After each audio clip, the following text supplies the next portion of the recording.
Halo, nama saya Jisha Sushi Marvella dari kelas L022SP dengan NIM 212400298. Video kali ini saya akan menjelaskan tentang mid exam dari mata kuliah Sales Management. Yang pertama, saya akan menjelaskan tentang mendapatkan sales buy-in dalam strategi pemasaran. Yang pertama itu ada rasional dan objektif, di mana kita harus bersikap objektif dan berdasarkan fakta serta datanya tersebut. Lalu yang kedua ada sensitivity dan responsive to reality, di mana tenaga penjual lebih mengajak diskusi dibanding mengarahkan. Jadi tim pemasaran harus mendengarkan dengan cermat pengalaman penjualan atau pengalaman menghadapi pelanggan atau kompetitor. Lalu yang keempat ada strategi creation involvement, di mana tenaga penjualan ini menjadi lebih menerapkan strategi ketika mereka dilibatkan dalam proses pembuatan strategi. Lalu yang keempat ada positioning for success, di mana strategi pemasaran ini melibatkan penjualan untuk membantu mereka mencapai tujuannya.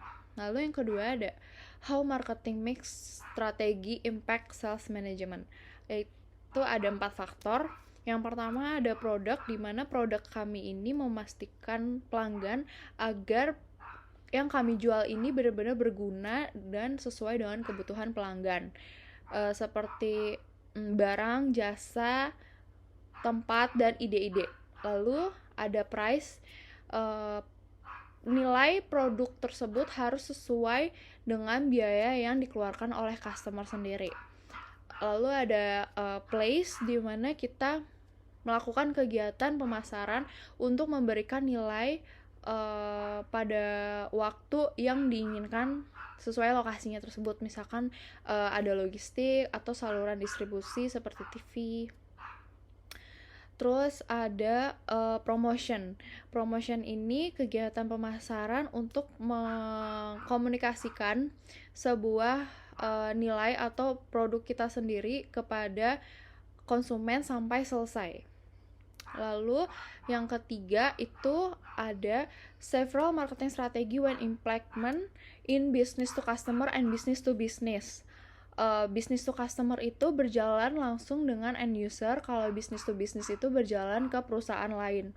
Kalau business to business itu lebih ke adanya negosiasi, terus lebih kompleks dan lebih detail, terus juga lebih beresiko, terus ada organisasinya lebih sedikit, lalu ada kemitraannya juga, jangkanya itu panjang atau long term.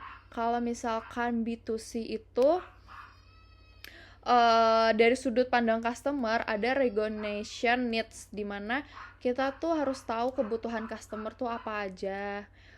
Terus ada information search, itu cari tahu mengenai kebutuhan secara detail pelanggannya tersebut, melakukan questionnaire terlebih dahulu.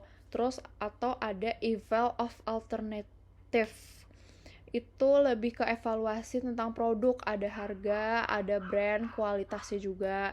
Terus ada purchase decision, adanya transaksi customer. Terus ada 5 post purchase evaluation, di mana customer evaluasi pembelian akan terjadi secara berulang atau tidak berulang.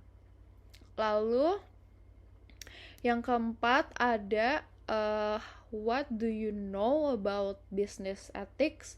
What will you do to correct your business ethic environment? Nah, etik bisnis ini merujuk pada prinsip dan standar yang mengarah pada perilaku yang etis dalam konteks bisnis, mencakup seperti kejujuran, pertanggungjawaban, keadilan, integritas.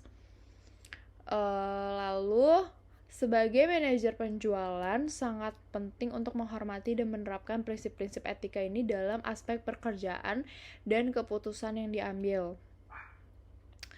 Lalu menetapkan harapan yang jelas dan konsekuensi untuk pelanggaran etika dapat mencegah terulangnya insiden serupa di masa datang serta menjaga reputasi dan integritas perusahaan.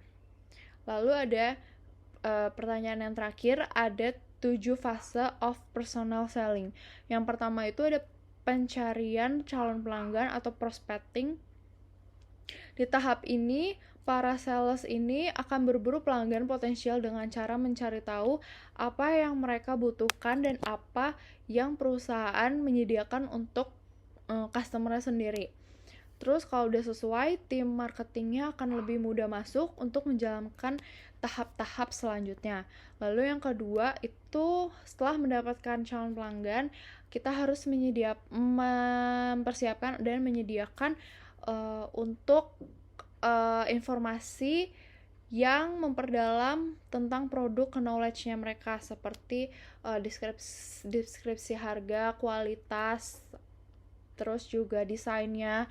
Itu mendapatkan informasi sebagian tentang kompetitor. Lalu ada pendekatan.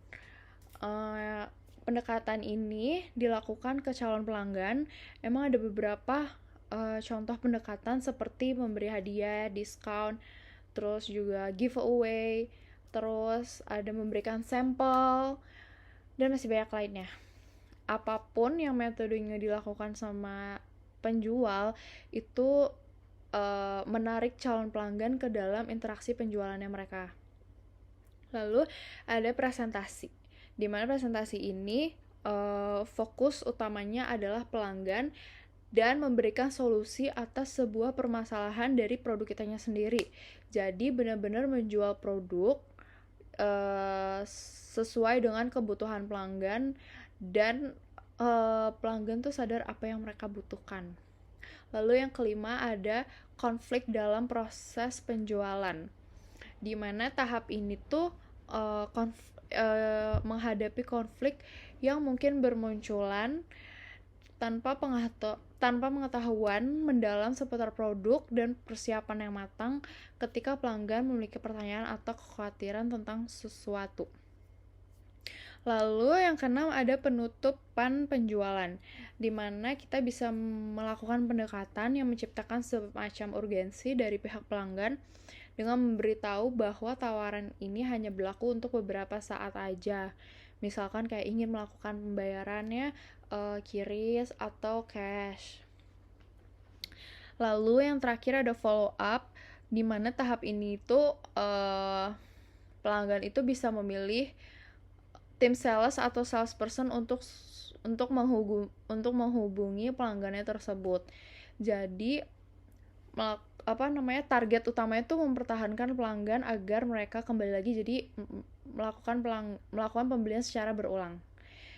Sekian dari saya, terima kasih.